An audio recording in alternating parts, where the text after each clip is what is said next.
Hello everybody, how you doing? And welcome back to Dumper's Depot.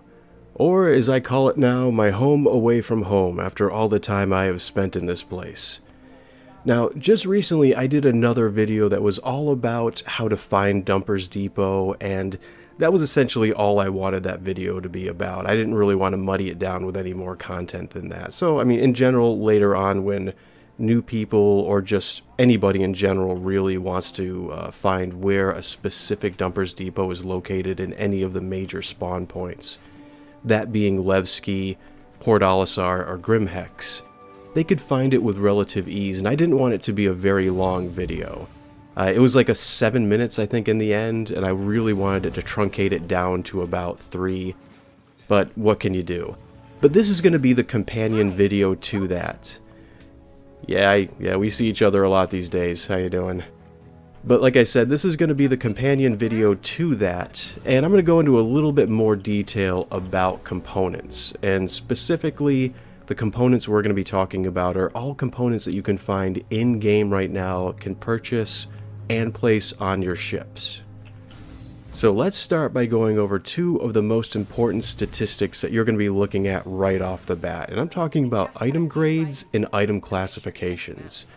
Now, the item grade goes from A to D, and A is obviously the best, the highest level of performance, and it usually has an additional sub-item slot. Now, sub-item slots are not in the game right now. B grade components are really good as far as performance. It's like the second best, obviously. And it actually may have an additional item slot into it, but won't specifically have one. And then of course you get C, which is a majority of the things that you're going to be seeing in the game, and particularly right now. As a matter of fact, almost every component I've looked at in the game has been C or D.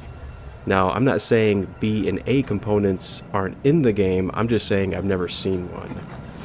And I think a good portion of that has to do with the fact that the sub-item aspect of the game has not been implemented yet. But as soon as that is, we'll start to see like grade A and B items start to appear in the stores. And of course you have grade D, which is the lowest grade. You really don't want to be using this. It generally makes up the NPC AI populace for the things that they have that you're going to be coming across. So if you take on an enemy ship, you're going to be finding a lot of D grade components in there. It's good for emergency use, but you're going to want to replace it as soon as possible. And some of the cheaper starter ships are going to have D grade components. Now, like I was saying before, the majority of the things I've seen have been C, but I have found some D grade components over at Grimhex. Go figure. You know? So beyond that is item classifications. Now, classifications are essentially what kind of component you're looking at. And this is generally going to determine what its statistics are and where it's going to excel. Now let's start with military. Military is the best overall that you're going to have in terms of functionality. And that's going to come at the expense of emissions and cost. Meaning you're going to put a really high IR signature out, but you're going to have a high level of functionality. Now military isn't always the best. I've seen a lot of industrial grade things that have been a little better than military. But in general, military is going to be the best. So keep your eyes open for that. Whenever I see a military grade component, I usually buy 3 or 4 of them.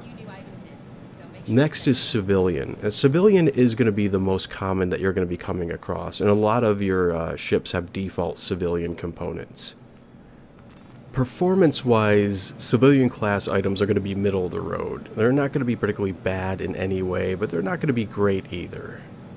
And a vast majority of the default ship components that you're going to come across are going to be civilian. Okay, so after that we have stealth. Now, any stealth component is going to vastly reduce your signature / consumption at the expense of functionality. Now, stealth components excels at lowering your signature, making you as difficult to see as humanly possible, meaning the enemy is going to have to come extremely close before they can see you. But you're going to be able to see them long before they breach that distance. Industrial components generally have a very high output and a very low wear rate. But this comes at the expense of having very high emissions. Industrial components are going to be workhorses. They're going to be highly reliable, and they're really going to take a pounding. Now, competition These are going to be the components that have higher performance than even military, but it's going to come at the expense of durability and stealth. It's going to be basically performance over everything. Now, at present, no ship is restricted to a single class of item. And it comes at a caveat that this system is still in development and the idea at its core is still being worked on. But in general, you're going to be able to put any kind of classification of an item or component into your ship, assuming that it will fit. Okay, so what kind of components can a ship have? Well, in the end, they're scheduled to have power plants, coolers, shield generators, fuel intakes, radars, quantum drives, jump drives, computers, which were formerly known as avionics, motherboards, or modules, and fuel tanks. Now, for the sake of this video, I'm only going to be talking about power plants, coolers, and shield generators, and quantum drives, because those are the only things that are available to be purchased in the store. So I'm not going to really be talking about any of these other things, because they still fit in the realms of theoreticals. And I really want to talk in terms of prosaic. And from this point on, I'm going to be generally talking about only things that are in the game, and not talking about things that are going to be in the game. Okay, I just had to share this with everybody. I was just interdicted really quickly when I was on one way from my last destination to the next, and so I was attacked by this caterpillar, and after I destroyed it, it spewed this massive amount of cargo out. Now, unfortunately, I can't really do anything with it. I can't pick any of this up, but I mean, more precisely, I can't store it anywhere. But oh my god, look at all of this. This is ridiculous. It's like it's snowing in space. And I just had to show this, I just share this with everybody. This is crazy. I've never seen it actually spew this amount of cargo out before. But yeah, if I had the time on my hands and I had something like a caterpillar, I'd be in the money right now. Look at all this stuff. It's like everywhere. Oh my god. Alright, we're gonna move on. If only I could drop a beacon and give that to somebody else that I know who could actually do something with it. Oh well. And the last statistic for components that I wanted to talk to you guys about is size. And all of them fall under one of 5 size categories, typically being vehicle, small, medium, large, and capital. In-game, these sizes are represented numerically, with vehicles being 0, small components being 1, medium components being 2, large components being labeled as 3, and capital class components being labeled as 4.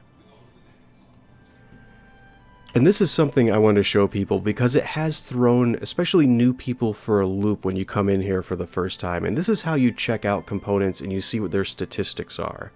So you walk over to everything. I'm just going to randomly choose something. I'm going to choose this one. See, it says buy. Click on it. Don't worry, you're not purchasing it yet. You're not committed. But what it does do is it brings up your mobi-glass and it brings up over here all the statistics that you want about that certain component. So it gives you like the type, what its size is, its grade, the classification. And over here, these are the really important ones, the performance. And generally you want as high performance as you can, just like you want to be as efficient as you possibly can. And you want the signal to be as low as possible. So these are the components that you're going to be looking at. And of course, over here, this is the transaction cost. This is the price. And it even gives you what your total is going to be after you purchase this item. And then, see, once again, you either confirm your purchase, and that will actually purchase it for you, put it in your inventory, and then you can start putting it onto your ship. But we're just going to cancel out, because I don't want this. So I just want to show you, like, these are size 1s. Let's see if I can find a size 0 for you. Size 0 components basically can fit in the palm of your hand. Oh, here they are. See, these are size 0s right here. Those are the ones for your vehicles. Now, size 1s, I mean, reasonably, it looks like you should be able to carry them using 2 hands. Especially the power plants, which are the larger sizes. These over here are the quantum drives. Well, I was actually looking in the wrong direction here. Let's see if I can highlight these guys. There we go. Yeah, it's still size 1. Now, this is where it gets absolutely crazy. When you come back here and you see the size 2 components, and this is in the back room, these are all size 2s. These are ridiculous. They look like just like a human being should not be able to carry these. So you're going to need like specialized equipment to pick this up and carry them around.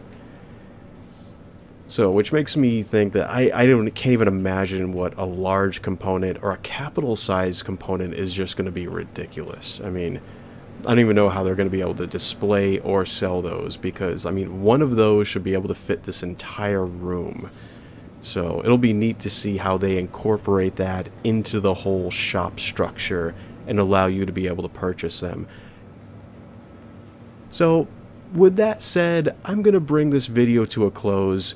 Thank you very much for joining me once again. I hope this has been informative, and I hope you'll come back to visit again. Goodbye, everybody.